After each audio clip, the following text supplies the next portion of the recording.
Hello, my name is Harper, and I am a transgender man who's also pre-op anything. Today, I wanted to do kind of a review comparison of some different binding methods or different products that people use for binding. And specifically, I wanted to do kind of a comparison between TransTape and KT tape or K tape that is both used for open chest binding by trans, masculine, and non-binary people. Unfortunately, because I'm a poor university student, I bought one roll of trans tape to try out and then used it all and don't have really the extra money to just buy more, so I don't have any with me currently. But I do have a video where I was kind of giving my first impressions on it. It's really long and unnecessary, but I thought I wanted to document it, and I guess I can put it in a card somewhere on the screen or in the corners. I don't know which one is which, but I do have the letter they sent me, and I have the bomb that I got, and then the other thing that I'm reviewing is K-tape. The first thing I want to talk about is just the TransTape. I got a medium-sized strip, and just open chest binding in general takes a few times to get right. So the first time I did it, I just cut it and tried to put like that one big strip over top here. And I found it didn't work because of it's got like even distribution, and you can't pull different parts differently. And so what I ended up doing was I would fold it in half, cut it lengthwise, and then cut those strips into how long I wanted this, like, to go along my back. I always found that it was pretty hard to get it, like, all the way back here, so I think I would go around up to, like, my armpit, or, like, a little bit farther. The tape itself can get kind of itchy. It does say that in the paper that you get, that if you want to not do that, you should make sure there's no wrinkles along your skin, because when there's wrinkles, then stuff can get in there and it just like itches a lot. I didn't feel any pressure on my ribs or my lungs, so that was real nice. I found that if you didn't peel it off slowly, then you had a real good chance of like ripping your skin.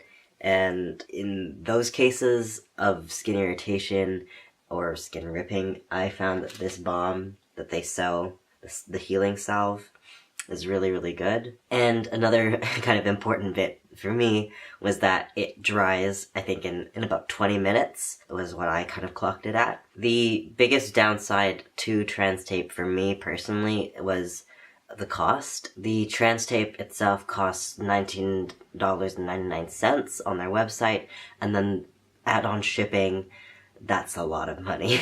Especially because I live in Canada, and so it had to, the price of shipping was pretty high for just this one roll of tape. So that's really not in my price range in terms of getting it regularly as someone who is a student, lives on their own, and isn't independent. Now, in terms of the K-tape or the KT tape, this is what it looks like. You can get it really anywhere that has kind of like sports stuff. I got mine at Sport Check. I'm not sure if that's a Canadian company or what, but yeah, that's what I got it at. It comes in strips like this that you can just rip off here. And what I do is that I'll just rip off a piece here, and I will fold it in half and cut it here. Because when it's cut there, then it only goes to about here. If you start taping it like right past your nipple and you pull it back, it lines up right behind my armpit. So kind of similarly where I was cutting the TransTape. Like TransTape, I've never felt any pressure on my ribs or my lungs, so it's totally fine to breathe with the tape. Also, like the TransTape, it can kind of get itchy if you have it on for long periods of time, and especially I found if you have wrinkles or if you're exercising and thus sweating with it. Because you can't stretch it, like it says on the instructions that you're not supposed to stretch the tape, and I'm sure that is for like the actual like healing purposes, but I don't want to do something that it tells me not to do, so you're not allowed to like stretch the tape. You're supposed to just place it and place everything else accordingly underneath it. Also, because you can't stretch them, you have to be pretty strategic with placing. Like, if you can see how thin this is, so I use about 3 strips, usually like one kind of in the center, and then one above and one below, to just kind of, I'll do the middle one first, and then there will be bumps, obviously, above and below, and then I'll use the tape to kind of sort those out. But you have to be, it'll take a lot of trial and error, like the TransTape, and I think that because you can't stretch them, you have to be really strategic with where you place them. I found that the K-tape stayed better in terms of when you're exercising and you're sweating, like the corners are less likely to come up, and like the tape is less likely to come off than the TransTape was, at least for me. Maybe it was like my fault of not like adhering it better on my skin, but that was just my experience. And then another con, and pretty big, I think, depending on who you are, is that I find that this tape, the KT tape, is more likely to leave these kind of bumps underneath your skin, and when you pull it off, it feels like you're pulling off skin. That's more likely to happen with this tape than the other tape. I'll often get, especially when I'm wearing it for long periods of time and exercising, it feels like they're kind of almost like acne underneath, but it's full of kind of like just like wet, not pus, but like it's just water or something inside them, and you can almost pop them like zits, and they hurt and they're open and sore. So I have to be careful about that, and you should be aware that can happen.